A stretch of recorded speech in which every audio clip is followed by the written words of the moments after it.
இன்னொரு maths பேஸ்டான information தான். சரியா? இதை ஆரம்பிக்க முன்னாடி, இந்த வீடியோ ஆரம்பிக்க முன்னாடி ஒரு கேள்வி. என்ன கேள்வி அப்படின்னு கேட்டிங்கன்னா, உங்களை ட்ரேடிங்ல எது சக்சஸ்ஃபுல்லா மாற்றும், அதாவது ஒரு நல்ல ட்ரேடரா மாற்றும் அப்படின்னு நினைக்கிறீங்க? ஸோ அதுக்கு ஆன்சர் நானே சொல்லிடுறேன். ஒரு பேசிக்கான ஒரு கால்குலேஷன், ஒரு டிசிப்ளின். சரி, அந்த டிசிப்ளின் அப்படிங்கிற இடத்துல தான் நிறைய பேர் தப்பு பண்றீங்க. இந்த ரெண்டையும் மட்டும் வச்சு நீங்க ட்ரேடிங்ல வந்து ஜெயிச்சிட முடியும் அப்படின்னு நினைச்சீங்கன்னா கண்டிப்பா முடியாது. இதை விட மிக முக்கியமான ஒண்ணு வேணும். என்னன்னு கேட்டீங்கன்னா பேஷன்ஸ். மார்க்கெட் மேல போயிட்டு இருக்கும் போதும் கீழே போயிட்டு இருக்கும் போதும் 2 கிரீன் கலர் கேண்ட்ல பார்க்கும்போதும் 2 ரெட் கலர் கேண்ட்ல பார்க்கும்போதும் பேஷன்ஸா கையை கட்டி போகட்டும், இந்த ரேஞ்சுக்கு வந்தால் நான் வந்து ட்ரேட் எடுத்துக்கிறேன் அப்படின்னு உட்கார்ற பேஷன்ஸ் வேணும். இதுதான் ஃபர்ஸ்ட் குவாலிஃபிகேஷன் ஃபார் ட்ரேடிங் அப்படின்னு நான் சொல்லுவேன். பேஷன்ஸ், பொறுமை ரொம்ப முக்கியம். வாழ்க்கையில பெரியவங்கலாம் சொல்லுவாங்க பொறுமை முக்கியம், பொறுமை தான் எல்லாமே அப்படின்னு சொல்லி கேள்விப்பட்டிருக்கேன். பட் நான் அனுபவப்படுறது மார்க்கெட்டுக்கு அப்புறம் தான் வந்து அனுபவப்படுறேன். ஸோ கான்செப்டுக்குள்ள போறதுக்கு முன்னாடி ஒரு குட்டி கதை. கால்குலேஷன் அப்படிங்கிற கான்செப்டுக்கு வந்துடும். நான்லாம் ஸ்கூல் படிக்கும்போது மேக்ஸ் இருக்கிறதுலே எரிச்சலான, பிடிக்காத ஒரு சப்ஜெக்ட் அப்படின்னு வச்சுக்கோம். சரி, பிடிக்காத ஒரு சப்ஜெக்ட். பட் நீங்க பாத்தீங்க அப்படின்னா 2 விஷயம் இருக்கும் மேக்ஸ்ல. ஸ்கூல்ல இருந்தே 2 விஷயம் இருக்கும். என்னன்னா தியரிட்டிக்கல், பிராக்டிக்கல் அப்படின்ட்டு. இந்த பிராக்டிக்கல்லாம் என்னன்னா அந்த கிராஃப் ஷீட் பச்சை கலர்லயும் ஒரு மாதிரி லைட் ரெட் கலர்லயும் இருக்கும். தெரியும் நினைக்கிறேன். சரியா? பச்சை கலர்லயும் ரெட் கலர்லயும் இருக்கும் கிராஃப். இந்த 2 டைப்பா கிராஃப் இருக்கும். இதை வந்து நீங்க வந்து கரெக்டா எக்ஸ் ஆக்சிஸ், ஒய் ஆக்சிஸ் இருக்கும். இதுல வந்து 1,1 2,1 அப்படின்னு சொல்லிட்டு இருக்கும். இந்த பாயிண்ட்டை கால்குலேட் பண்ணி வரைஞ்சிட்டீங்க அப்படின்னா ஈஸியா 15 மார்க்கு கிடைச்சிடும். அப்போ வந்து அது எரிச்சல் பிடிச்ச ஒரு விஷயமா வந்து நினைச்சுக்கிட்டு இருந்தோம். பட் இப்போ வந்து பாத்தீங்கன்னா லைஃபே கிராஃப்ல தான் ஓடிட்டு இருக்கு. கரெக்டா? அப்போ ஏன் இந்த கதையை சொல்றேன் அப்படின்னு கேட்டீங்கன்னா, இருக்கிறதுலே வந்து ஒரு ஒரு ஒரு காலகட்டத்துல மேக்ஸ்னால எரிச்சல்பா அப்படின்ற இடத்துல இப்போ பாருங்களேன், ஃபுல் அண்ட் ஃபுல் உட்காந்து மேக்ஸ் பேஸ்டா போட்டுட்டு இருக்கோம். கரெக்டா?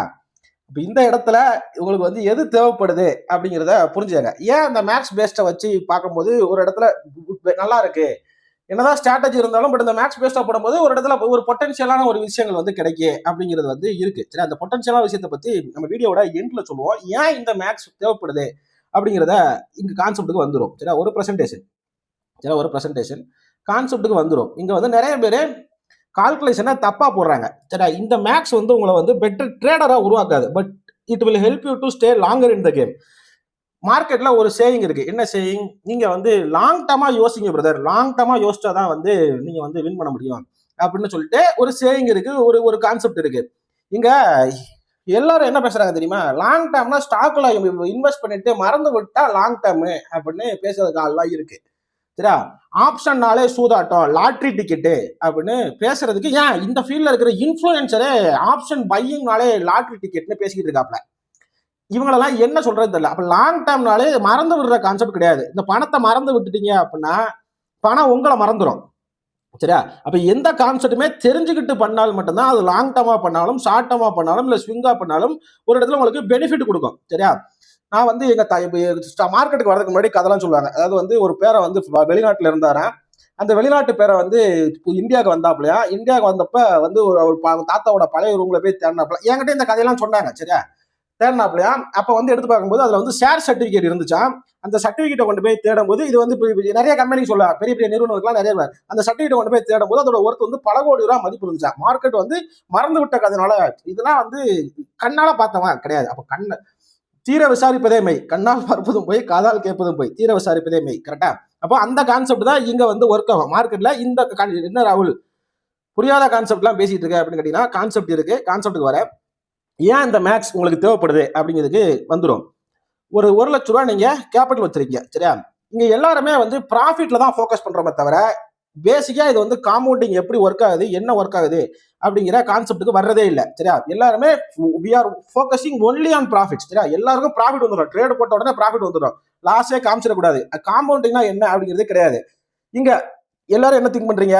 மாசம் ஒரு 1 லட்ச ரூபாய் கேபிட்டல் உள்ள வர 10% எடுத்தா 120% பெர் இயர் அப்படின்னு கால்குலேட் பண்றீங்க. நான் சொல்றேன் அது தப்பு அப்படின்ட்டு.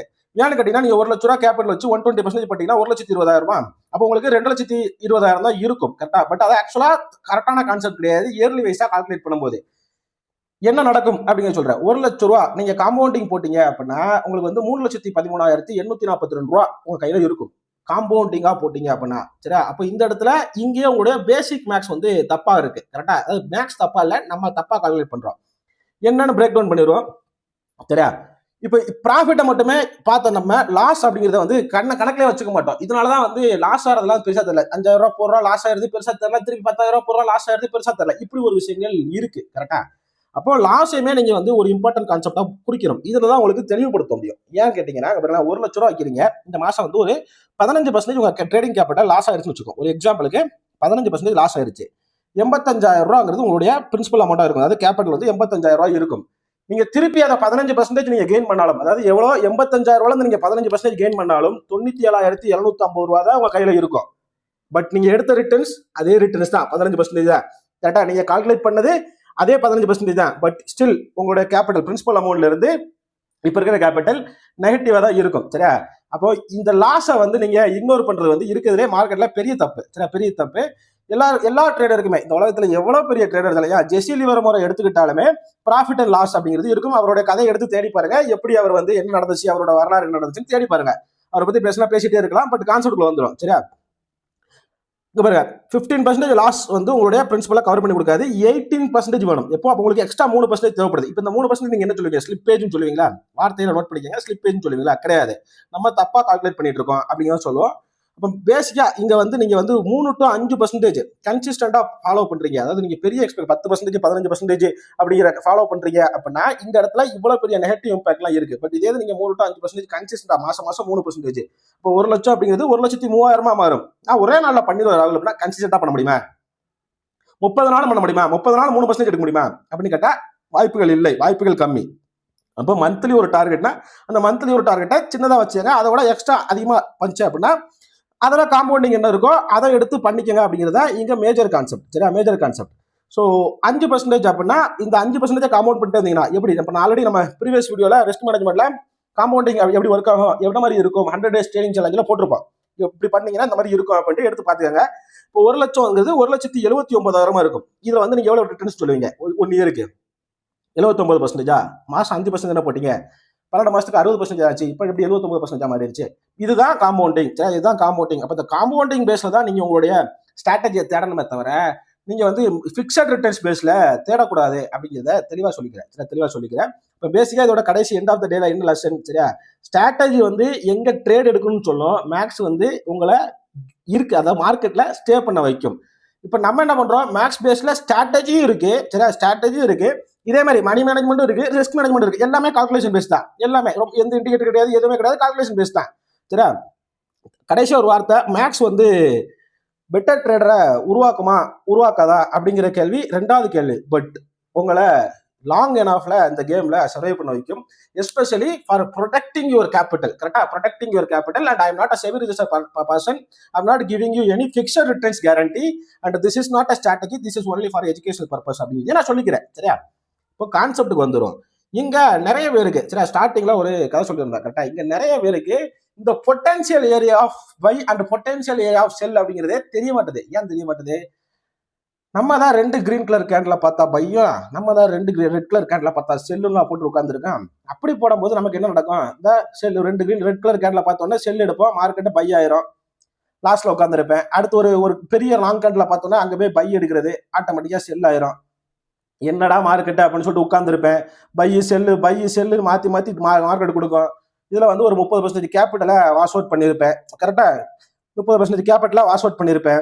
அப்புறம் திருப்பி இமிடியேட்டாக செல்லாகும். ஓகே, மார்க்கெட் இன்னைக்கு செல்லு தாண்டா ஆகுது, என் ஃபர்ஸ்ட் என்ட்ரி செல்லு தாண்டா, அப்புறம் செல்லு தாண்டா போட போகிறேன் அப்படின்னா மார்க்கெட் ஒரே கண்டில் மொத்தமாக போயிடும். ஏன்னா எடுத்துட்டு உங்களுடைய எமோஷன்லாம் தூண்டிட்டு அதுக்கப்புறம் ஆட்டோமேட்டிக்காக அதோட ஒரிஜினல் ட்ரேடை பண்ண ஆரம்பிச்சிடும். இப்படி தான் பேசிக்காகவே மார்க்கெட் ஒர்க் ஆகும். அப்போ இந்த இடத்துல வந்து உங்களுக்கு என்ன தேவைப்படுது? மேக்ஸ் பேஸ்ல ஒரு ஸ்ட்ராட்டஜின்னு ஒன்று தேவைப்படுது. கரெக்டா? இப்போ நான் ஒரு ஹிண்ட் கொடுக்க போறேன். நிறைய பேர் ஸ்ட்ராங்ல ஸ்டேட்டஸ்லாம் போடுறாங்க. நிறைய பேர் ஜூன் முடிஞ்சு போச்சு, சரியா, ஜூன் போனால்தான் ஜூலை காற்று அப்படிங்கிறாங்க. இப்போ நான் என்ன சொல்றேன், அது கூட காற்றுள்ள போது தூற்றுக்கோள் அப்படின்னு சொல்லிட்டு ஒரு ஹிண்டா கொடுத்துறேன். சரி, ஒரு ஹிண்டா கொடுத்துறேன். இந்த ஹிண்ட்டை நீங்க எப்படி எடுத்துக்கிட்டாலும் சரி, ஒருவேளை தெரியல அப்படின்னா வாட்ஸ்அப்ல நம்பர் வந்து சேனல் டிஸ்கிரிப்ஷன்ல இருக்கு, அங்க வந்து கேளுங்க. பட் இது போக இது மட்டும் கொடுத்தா பத்தாதுல்ல, இது போக இன்னொரு விஷயமும் சேர்த்து கொடுக்கணும், மெயின் கான்செப்ட் சேர்த்து கொடுக்கணும். ஒரே நிமிஷம் இருங்க, நான் கால்குலேட்டர் ஓப்பன் பண்ணிக்கிறேன். சரி, எப்படியே கால்குலேட்டர் ஓப்பன் பண்ணிக்கிறேன். எதுக்கு? மேக்ஸ் பேஸ்ல எப்படி இருக்கும் அப்படிங்கிறத காமிக்கிறதுக்கு. ட்ரெய்லர்னு வச்சுங்க. ஸோ இவ்வளவு விஷயங்கள் பண்ணி பார்க்கணுமா அப்படின்னு கேட்டீங்கன்னா தேவைப்படாது. பட் ரொம்ப ஈஸியா இருக்கும். நான் 2 நாளைக்கு போட்டு காமிச்சிடுறேன். நீங்க மற்ற இடத்துல நீங்கள் போட்டு பார்த்துங்க. என்ன பண்ணுறீங்க அப்படின்னா அந்த டேயோட ஓப்பன், அதாவது ப்ரீவியஸ் டேயோட ஓப்பன் என்ன அப்படின்னு பார்க்குறீங்க. 24,067.30 சரியா, 24,067.30 .30 இதை வந்து இன்ட்டு பண்ணுறீங்க, இப்படியே பெருக்குறீங்க. எது கூட பெருக்குறீங்க, ப்ரீவியஸ் டேவோட லோ கூட பெருக்குறீங்க. இப்போ ப்ரீவியஸ் டே லோனா எது எடுத்துக்கலாம், இதை எடுத்துக்கலாமா, இதுதான் ப்ரீவியஸ் டே லோ கரெக்டாக, இதை எடுத்துக்கலாம். ஏன்னா 1 பாயிண்ட் 2 பாயிண்ட் தான் மாறும், பரவாயில்ல. 23,925.40 கரெக்டா, 23,925.40 சரியா. இதை டிவைட் பண்ணுறீங்க, எதை கூட டிவைட் பண்ணுறீங்க, இன்னைக்கு காலையில் எங்கே ஓப்பன் ஆச்சோ அங்கே டிவைட் பண்ணுறீங்க. 24,032.10 சரியா, 24,032.10 23,960.4 அப்படிங்கிறது ஒரு வேல்யூ. இப்படி 23,960.4 அப்படிங்கிறது ஒரு வேல்யூ. இருங்க வரேன், 23,960.4 அப்படிங்கிறது ஒரு வேல்யூ கரெக்டா. இப்போ இந்த ஏரியா என்ன ஏரியான்னு கேட்டீங்கன்னா, இங்க தான் நீங்க உங்களுடைய பொட்டன்ஷியல் ஸ்கேல்பிங்கான, எது ஸ்கேல்பிங்கான பையோ செல்லையோ பார்க்கக்கூடிய ஏரியா சரியா. ஸ்கேல்பிங் அப்படின்னால என்ன, பேசிக்கா இப்போ நம்ம ஊர்ல வந்து நம்ம என்ன பண்றோம், சப்போர்ட் அண்ட் ரெசிஸ்டன்ஸ் வரைகிறோம் கரெக்டா, சப்போர்ட் அண்ட் ரெசிஸ்டன்ஸ் வரைகிறோம். இந்த support become resistance, resistance become சப்போர்ட்டாகவும் மாறும் அப்படிங்கிறதையும் புரிஞ்சுக்கங்க சரியா. அதில் கன்ஃபியூஷன் இருந்துச்சுன்னா வந்து கேளுங்க, நம்ம சொல்லுவோம். அதாவது இந்த இடத்துல இருந்து இப்படி பை ஆயிடுச்சு, இந்த இடத்த ரெஸ்பெக்ட் பண்ணி இங்க இருந்து செல் ஆகுது, அப்போ இதை வந்து நம்ம ரெசிஸ்டன்ஸ் சொல்றோம். இப்போ திருப்பி இங்க இருந்து சப்போர்ட் எடுக்குது, அப்போ இதை வந்து நம்ம சப்போர்ட்னு சொல்றோம். இப்போ பேசிக்கா இந்த ஏரியா என்ன அப்படின்னு கேட்டீங்கன்னா, it can be support also, it can be resistance also. அப்போ நீங்க ட்ரேட் எப்படி பிளேஸ் பண்ணலாம் அப்படின்னு கேட்டீங்கன்னா, மார்க்கெட் இப்போ மூவ் ஆகுது சரியா, மார்க்கெட் மூவ் ஆகுது, இந்த இடத்துல ரிஜெக்ஷன் ஆகுது, இங்க ஒரு ரிஜெக்ஷன் கன்ஃபர்மேஷன். ஆல்ரெடி உங்கள்கிட்ட ஒரு ஸ்ட்ராட்டஜி இருந்துச்சு, இல்லை நீங்க ஏதாவது ஒரு இண்டிகேட்டர் போடுறீங்க, இந்த இண்டிகேட்டர் சூப்பர் ட்ரெண்ட் போறீங்க, சூப்பர் ட்ரெண்ட் இடத்துல செல்லுன்னு காமிக்குது அப்படின்னா ஆட்டோமேட்டிக்கா அந்த ட்ரேடா பொட்டன்ஷியல் ட்ரேடா கன்வே பண்ணி நீங்க எடுத்துக்கலாம் அப்படிங்கிறதா கணக்கு சரியா. This will not give any guaranteed returns, this is only for example how max works சரியா. அப்படிங்கிறத தெளிவா புரிஞ்சுங்க. அதாவது எப்படி மேக்ஸ் ஒர்க் ஆகும் அப்படிங்கிறதுக்கான ஒரு சிம்பிள் கால்குலேஷன் தான். அதே மாதிரி இங்க பாருங்க, ரிஜெக்ஷன் ரிஜெக்ஷன் ரிஜெக்ஷன் ரிஜெக்ஷன் கரெக்டா, இன்னைக்கு நடந்தது சரியா. நான் ஒன்றும் இப்போ நடந்து முடிஞ்சதுக்கு அப்புறம் கால்குலேஷன்லாம் போடல. ஸோ அப்போ எந்த இடத்துல எப்படி எடுக்கணும் அப்படிங்கிறத புரிஞ்சுங்க. சரி இன்னைக்கு விட்டுருவோம், இன்னைக்கு விட்டுருமே, இந்த நேற்று போட்டுருமே சரியா, நேற்றுக்குள்ளது போட்டுருமே. இதோட ஓப்பன் என்ன 24, நான் வர 29 இல்லை, நான் வந்து 25 போடுறேன். அதாவது சாட்டர்டே சண்டே இப்போ leave, Friday Saturday Sunday leave இருந்துச்சு. 24 136.10 கரெக்டா, 24 136.10 ஓகேவா. இப்போ இதோடைய லோ என்ன, இந்த டேவோட லோ இதுதான் லோ கரெக்டா, 3 மணிக்கு 3 தான் லோ வச்சிருக்கு. லோ என்ன 24,039 இன்டூ சரியா, இன்டூ 24,039 டிவைடட் பை என்ன அடுத்த நாள் ஓப்பனிங் எங்க இருக்கு அதை ஓப்பனா போட போறீங்க. 24,067.30 24,067.30 கரெக்டா போட்டீங்க. இப்போ உங்களுக்கு 24,107 அப்படின்னு ஒரு வேல்யூ கிடைக்குது. எப்படி 24,107 அப்படின்னு ஒரு வேல்யூ கிடைக்குது. இது என்னைக்கு, மண்டைக்கானது. 107 புள்ளி ஏதாவது இருக்கா, புள்ளி 7. ஒவ்வொரு புள்ளியும் முக்கியங்க வாழ்க்கையில, ஒவ்வொரு புள்ளியும் முக்கியம், ஒவ்வொரு பைசாவும் முக்கியம். என்ன நடந்திருக்கு, லைவ்ல என்ன நடந்திருக்கு தெரியுதா உங்களுக்கு. ஸோ அப்போ ஒரு பொட்டன்ஷியல் ட்ரேட் கிடைச்சிருக்கு மேம் ஆட்டோமேட்டிக்கா. அவ்வளவுதான், ஒரு discipline make you success. Patience வேணும், இந்த ஏரியா வர்ற வரைக்கும் பேஷன்ஸா இருக்கிறதுக்கு வேணும். பட் இதை விட இன்னும் சிம்பிளா இருக்கிறது தான் என்னுடைய கிளாஸ்ல இருக்கும் அப்படிங்கிறதை கூறிக்கொண்டு இந்த வீடியோ முடித்துக் கொள்கிறேன். உங்களுக்கு டீட்டெயில் வேண்டாம், வாட்ஸ்அப்ல வந்து கேட்டுக்கங்க அப்படின்னு சொல்லி இந்த வீடியோ முடித்துக் கொள்கிறேன். நன்றி, வணக்கம். Thank you so much. Have a great day.